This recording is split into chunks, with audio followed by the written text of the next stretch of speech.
Magandang araw mga katambling. Welcome to another vlog. So mag-vlog muna tayo ngayon dito sa bahay kasi wala tayong ma-upload. So mag-vlog lang tayo para meron tayong ma-upload, okay? So anong oras na ba ngayon? Yan, 2:05 na po ng hapon. Hindi pa rin tayo nagla-lunch kasi kumain tayo kagabi, kaninang madaling araw nagsisig tayo. So hindi tayo kakain ngayong lunch na to. And as you can see, ayan, meron akong kape dito na nilagyan ko ng toppings. Natunaw na yung toppings na ito eh. Mamaya papakita ko sa inyo yung pinanlagay ko dito, yung nilagay kong toppings. And meron din akong biscuits dito. Itong biscuits na to, sobrang tagal na talaga nitong biscuits na to. And hindi pa rin siya nasisira. Excuse me. Hindi pa rin siya nasisira hanggang ngayon, pwede pa rin siyang kainin. Ewan ko kung kailan yung expiration date na ito, pero hanggang ngayon nakakain pa rin siya. Minsan nilalanggam na nga lang to eh. Yung sobrang tagal na. So, eto, magpakita ko nga pala yung pinang-toppings ko dito sa sa kape natin. So, ito yung rep ko. Ayan, ito. Kunin natin to. Hindi ko alam kung anong tawag dito. Ayan. Hindi ko alam kung anong tawag dito, pero yung pangalan na itong na to is Infinity. Ito talaga yung mga pinanglalagay talaga to sa top. Pinang-toppings talaga to sa mga ice cold coffee. Hindi ko alam kung cheese ba siya or what or ano, pero ganito yung itsura niya. Ayan. Kukuha ka lang dito. Ayan, ganyan yung itsura niya. Para siyang ice cream, para siyang hindi ko alam, hindi ko mawari. Pero dati kasi to eh, natunaw lang to, nakabox talaga to dati. Ayan, pinang-toppings lang siya ng ganyan. Tapos, sarap. Yung lasa niya, para siyang ice cream na cheese, na creamy, na may pagka-vanilla or something. Parang ganon. Hindi ko mawari, pero masarap. Yan. Tikman natin. Yan, nilalagay talaga siya sa top. Meron siyang added flavor na, basta, yung parang pampakreamy lalo ng kape. Ganon. Ang sarap niya. So, wait lang. Ibalik na natin ito sa rep. Kasi meron pa tayong, meron ako i-share sa inyo. Dito sa bahay ko. Ayan. So, nakikita nyo itong mga yelo ko. Ayan, gumagawa na ako ng yelo dito. And actually, itong mga yelo na to, ginagawa ko naman talaga siya before. So, itong mga yelo na to, intended talaga to para sa bahay ko. Para kapag meron akong bisita, kapag may iinom, or kapag may inuman dito sa bahay, ito yung mga gagamitin namin, yung mga yelo. And ang maganda rito, madali siyang matanggal. Hindi siya yung kinakailangan gamitan mo pa siya ng scraper. Ano bang tawag doon? Basta ganun.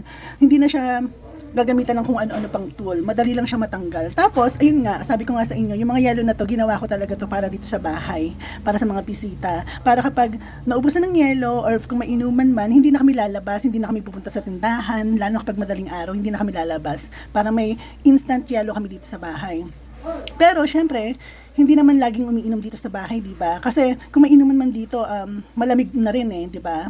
So, ang ginawa ko, tinitinda ko siya, binibenta ko yung mga yelong nagagawa ko. Kasi sayang naman, di ba, kung nandito lang siya tapos wala naman, hindi naman masyadong nagagamit. So, ang ginawa ko, binibenta ko siya. So, punta tayo sa labas, okay? Yan, punta tayo sa labas. Papakita ko sa inyo yung natin. Yung nakapaskil. So, ayan. So, ice for sale. Easy for sale. Ayan. Nag-ice for sale na talaga ako. Talagang nagtinda na talaga ako ng yelo. Kasi, para din magamit, di ba? So, ito mga yelo na to, ang laki-laki ng tulong ng mga yelo na yan. Kasi, nakatulong siya sa bill. Sa bill natin sa kuryente. Yung yelo ko nga pala, 4 pesos yan. Pero syempre kapag may bili, hindi na kinukuha yung sukli, lalo na kapag 5 piso yung di ba? Hindi na kinukuha yung sukli. So, naging 5 pesos na yung yelo ko. And alam nyo ba, sobrang laking tulong nito sa bill ko sa kuryente. Ayan. Ito yung nalagyan na natin ng mga nabibenta natin sa yelo. So, ayan, meron tayong dito. 100, 200, 220, tapos may barya pa, ayan. Hindi ko alam, basta 220 plus yung mga benta natin sa yelo. 'Di ba? Ang laking tulong niyan. Pag tumagal-tagal pa, naabot pa yan ng sabihin na natin in 1 month, siguro mapapaabot natin to ng mga aabotin siguro to ng mga 700 or 800, 'di ba? Kasi talaga, mabenta yung yelo talaga dito eh. Lagi-lagi talaga may bumibili ng yelo dito. Minsan may bumibili dito, 5 pirasong yelo. Yan. Tapos 4 na piraso, 6. Ganun sila bumili ng yelo dito. Tapos, ayan. Ako mismo yung gumagawa ng yelo. Ito yung mga mineral water na ginagamit ko. Ayan. Ako yung gumagawa mismo ng yelo. Tapos, ito yung plastic natin.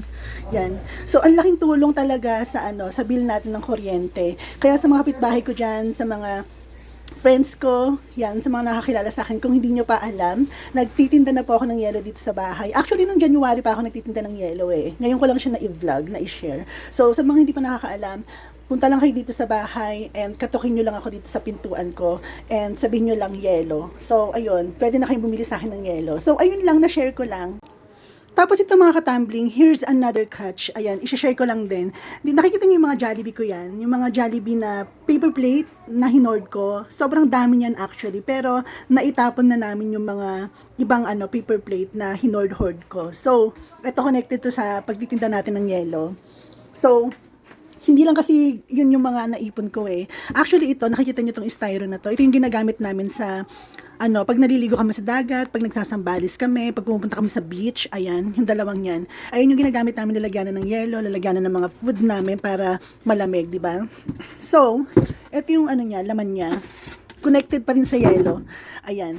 Nakikita nyo ito, puro plastic ng Jollibee to. Ang dami-dami kong plastic ng Jollibee na na-hoard ko din, na naipon ko. So, kapag may bumibili dito ng yelo, kunyari may bumili ng 5 piraso, 6 na piraso, or 4 na piraso, etong mga plastic ng Jollibee yung ginagamit ko. Ayan. Lahat yung plastic ng Jollibee. So, ang galing, 'di ba? Imbis na itapon natin, nagamit pa natin, na-recycle pa natin, 'di ba? So, ayan, ito yung mga bagay na patapon na pero pwede pa nating magamit. So, ito, ayan. Ayan yung ginagamit natin para meron tayong plastic ng yelo. Para meron tayong plastic na magamit sa mga yelo natin. So, ayun lang mga katambling. Na-i-share ko lang para lang meron tayong ma-vlog ngayong araw na to. So, sa mga hindi pa nakakaalam, sa mga kapitbahay ko dyan, sa mga friends ko, guys, nagtitinda na po ako ng yelo. Bumili na lang kayo dito sa akin. So, ayun lang and see you in the next video. Bye!